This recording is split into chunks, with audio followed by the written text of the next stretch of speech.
Welcome to my channel. இன்றைக்கி நம்ம வீடியோவில் என்ன பார்க்க போகிறோம்னா சுண்டைக்காய் கருவேப்பிலை கொழுந்து துவையல் தான் செய்ய போகிறோம். அதுக்கு முதல்ல சுண்டைக்காயை பறிச்சுட்டு வந்துடலாம். வீட்லேயே செடி இருக்கிறனால ஃப்ரெஷ்ஷாக பறிச்சுட்டு வந்துட்டேன். இப்போ இதையை நல்லா கழுவி சுத்தம் பண்ணி எடுத்துகிட்டு வந்துடலாம். இந்த மாதிரி எடுத்துகிட்டு வந்தாச்சு. 1 கப் அளவு சுண்டைக்காய் எடுத்து வச்சுருக்கிற இதையை இடிகளில் போட்டு தட்டி எடுத்துக்கலாம். இந்த மாதிரி தட்டி எடுத்துகிட்டு வந்தாச்சு. இப்போ துவையல் எப்படி செய்கிறதுன்னு பார்க்கலாம்.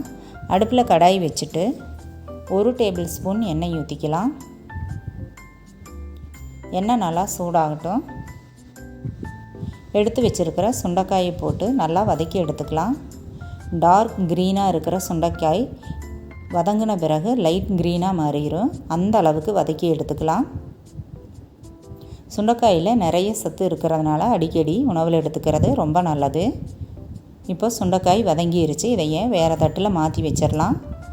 கடாய் அடுப்பில் வச்சுட்டு 1 டேபிள் ஸ்பூன் எண்ணெய் ஊற்றிக்கலாம். 1 ஸ்பூன் கடலைப்பருப்பு, 1 ஸ்பூன் உளுந்து,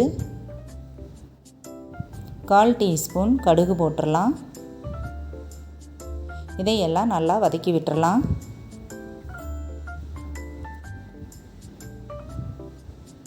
பருப்பு நல்லா செவந்து வரட்டும். ஹீமோக்ளோபின் அளவு கம்மியாக இருக்கிறவங்க, அனீமிக்காக இருக்கிறவங்க அடிக்கடி சுண்டைக்காயை உணவில் எடுத்துக்கிறது ரொம்ப நல்லது. 1/4 டீஸ்பூன் ஜீரகம் போட்டுடலாம். இப்போ நல்லா வறுபட்டுருச்சு. பருப்பெல்லாம் செவந்து வந்துருச்சு. இப்போது 6 பல் பூண்டு எடுத்து வச்சுருக்கிறேன், அதையும் போட்டுடலாம்.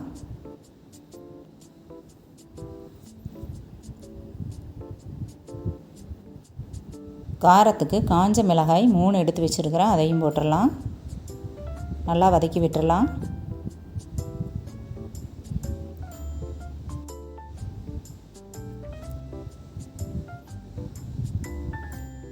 முக்கால் கப் சின்ன வெங்காயம் எடுத்து வச்சுருக்கிறேன், அதையும் போட்டுக்கலாம். இந்த துவையலுக்கு சின்ன வெங்காயம் தான் டேஸ்ட் நல்லாயிருக்கும்.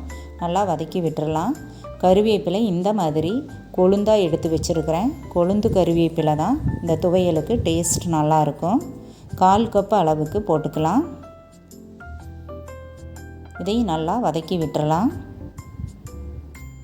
இப்போது துவையலுக்கு தேவையான அளவு உப்பு போட்டுடலாம்.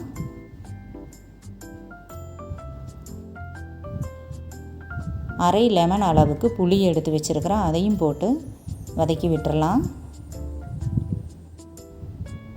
தேங்காய் கட் பண்ணி எடுத்து வச்சுருக்கிறேன், 3/4 கப் அளவு, அதையும் போட்டுடலாம். இதையெல்லாம் நல்லா கலந்து விட்டுட்டு தட்டில் போட்டு ஆற விட்டுறலாம்.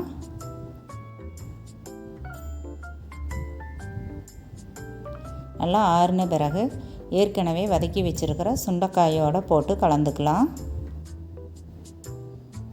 இப்போ இதையெல்லாம் மிக்ஸி ஜாருக்கு மாற்றிட்டு கொஞ்சமாக தண்ணி தெளித்து அரைச்சிக்கலாம். ரொம்ப வலுவலுன்னு அரைக்காமல் கொஞ்சம் கொரகொரப்பாக அரைச்சி எடுத்துகிட்டு வந்துடலாம். இப்போது சூப்பரான சுண்டைக்காய் கருவேப்பிலை கொழுந்து துவையல் ரெடியாகிருச்சு. இது இட்லி, தோசை, சாதத்தோடவும் கலந்து சாப்பிட ரொம்ப நல்லாயிருக்கும். இட்லி தோசைக்கு ரொம்ப அட்டகாசமாக இருக்கும். இதை ஃப்ரிட்ஜில் வச்சு 2 நாள் கூட யூஸ் பண்ணிக்கலாம். நீங்களும் இதே மாதிரி இதே அளவுகளோடு செஞ்சு பாருங்கள். எப்படி இருந்ததுன்னு கமெண்ட்ஸில் சொல்லுங்கள். லைக் பண்ணுங்கள், ஷேர் பண்ணுங்கள், சப்ஸ்கிரைப் பண்ணுங்கள். தேங்க்யூ.